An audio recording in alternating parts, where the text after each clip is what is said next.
Bismillahirrahmanirrahim. Assalamualaikum warahmatullahi wabarakatuh. Puji syukur kita panjatkan kehadirat Allah Subhanahu wa Ta'ala sehingga kami dapat melakukan presentasi pada pertemuan kali ini. Baiklah, kami dari kelompok 4 akan melakukan presentasi dengan topik rubrik penskoran pada mata kuliah evaluasi pembelajaran. Sebelumnya kami ucapkan terima kasih kepada Ibu Saprina Sinta Dewi SPD MPD selaku dosen mata kuliah evaluasi pembelajaran. Baiklah, di sini saya akan memperkenalkan anggota kelompok saya. Yang pertama Saripah, yang kedua Sari Wulandari, yang ketiga Irmayana saya sendiri, dan yang keempat Hildayanti Idrus. Adapun pokok pembahasan yang akan dibahas pada topik rubrik penskoran yang pertama, pengertian rubrik penskoran, yang kedua jenis-jenis rubrik penskoran, yang ketiga tujuan rubrik penskoran, yang keempat hal-hal yang perlu diperhatikan pada rubrik penskoran, dan yang kelima kriteria pembuatan rubrik penskoran. Baik, pada materi yang pertama pengertian rubrik penskoran. Jadi, kriteria atau rubrik adalah pedoman penilaian kinerja atau hasil kerja peserta didik. Rubrik merupakan seperangkat kriteria dan skala penskoran yang digunakan untuk menilai dan mengevaluasi hasil kerja peserta didik.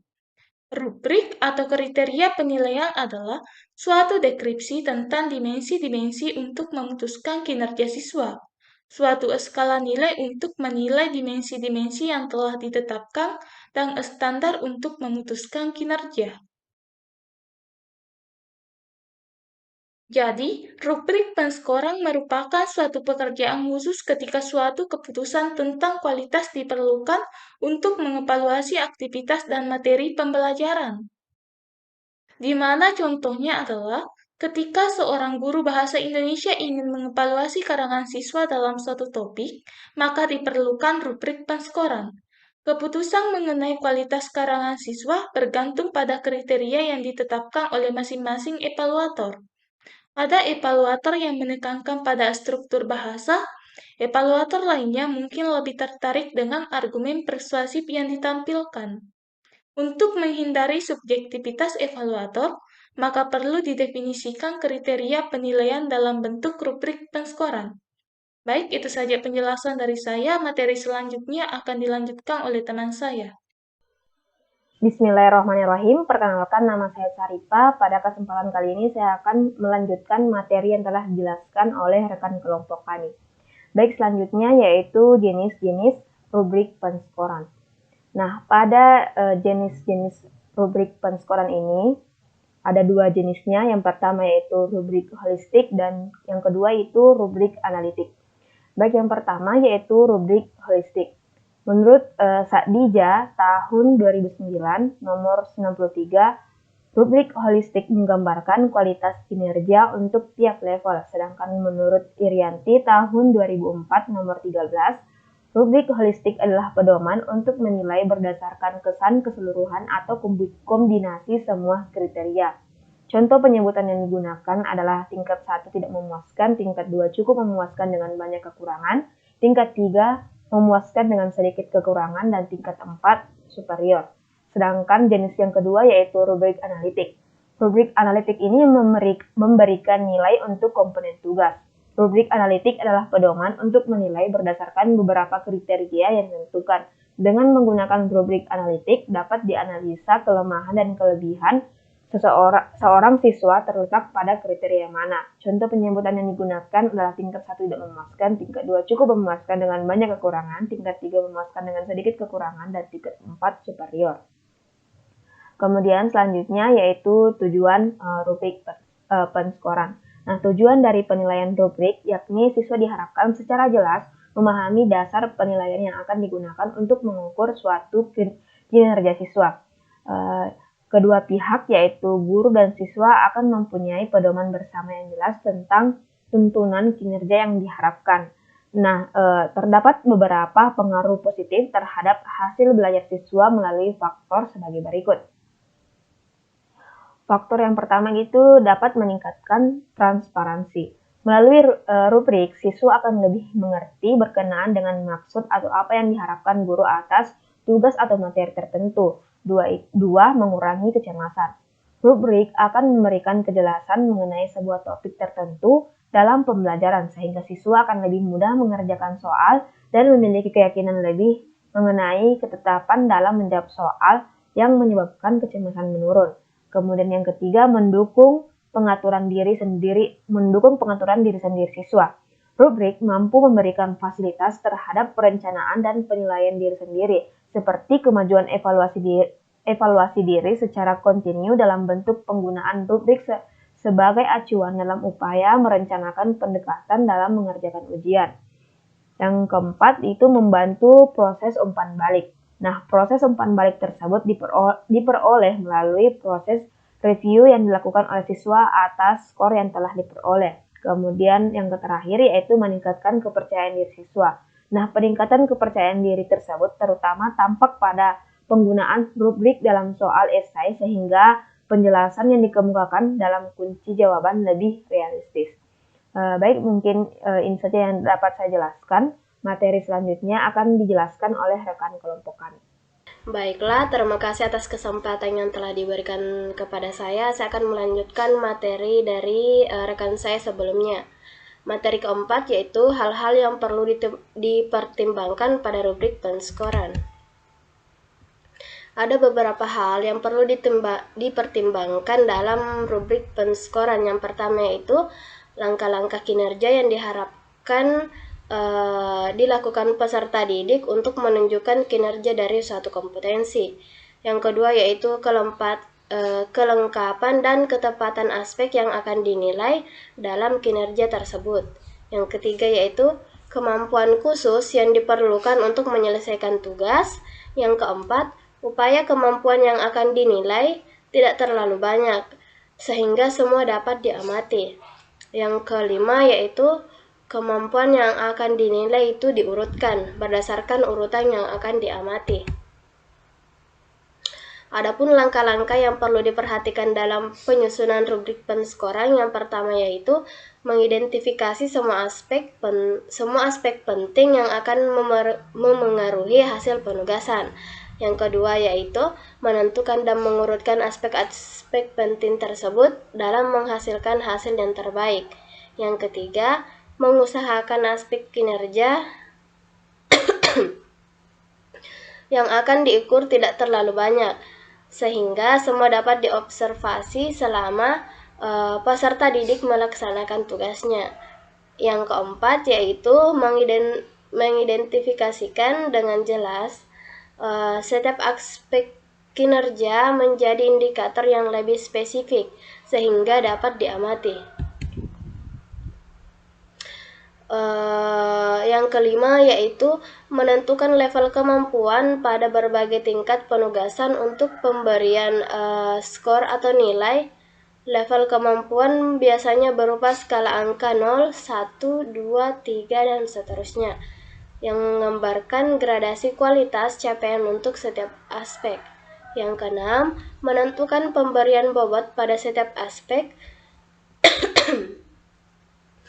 atau kelompok aspek yang akan dinilai, jika diperlukan didasarkan pada tahap proses pengerjaan, kompleksitas dan urgensi dari setiap aspek. Yang ketujuh yaitu memeriksa dan membandingkan kembali semua aspek kinerja yang sudah dibuat sebelumnya oleh orang lain di lapangan, jika ada perbandingannya, untuk melihat validitas dan realitas rubrik. Baiklah, sekian dari saya. Materi selanjutnya akan dilanjutkan oleh rekan saya. Bismillahirrahmanirrahim. Assalamualaikum warahmatullahi wabarakatuh. Perkenalkan, nama saya Sarulandari, NIM 200209500011. Baik, di sini saya akan menjelaskan mengenai kriteria pembuatan rubrik penskoran. Adapun kriteria pembuatan rubrik penskoran yang pertama yaitu kriteria unjuk kerja, di mana di sini yang pertama merancang kunci jawaban dan rubrik penskoran dari soal. Contohnya pada tabel terdapat kunci jawaban beserta dengan pedoman penskorannya dan skor maksimal.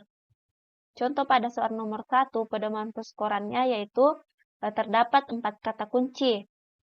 di mana jika siswa menyebutkan satu kata kunci, maka akan mendapatkan skor 1, sehingga skor maksimal pada soal nomor 1 yaitu 4. Begitupun dengan kunci jawaban dari soal-soal selanjutnya, masing-masing memiliki pedoman penskoran dan skor maksimal. Nah, langkah selanjutnya yaitu merancang format data scoring. Contohnya pada tabel di sini terdapat tabel nama siswa dan skor yang diperoleh siswa pada setiap nomor, dan tabel jumlah atau jumlah keseluruhan dari skor yang diperoleh dan skor total. Kriteria yang kedua yaitu rubrik penskoran. Langkah pertama yaitu pengisian kolom scoring, di mana contohnya di sini pada siswa A memperoleh skor 2 pada nomor 1, pada nomor 2 memperoleh skor 4, pada nomor 3 memperoleh skor 3, pada nomor 4 memperoleh skor 4, sehingga jumlah skor yang diperoleh yaitu 13.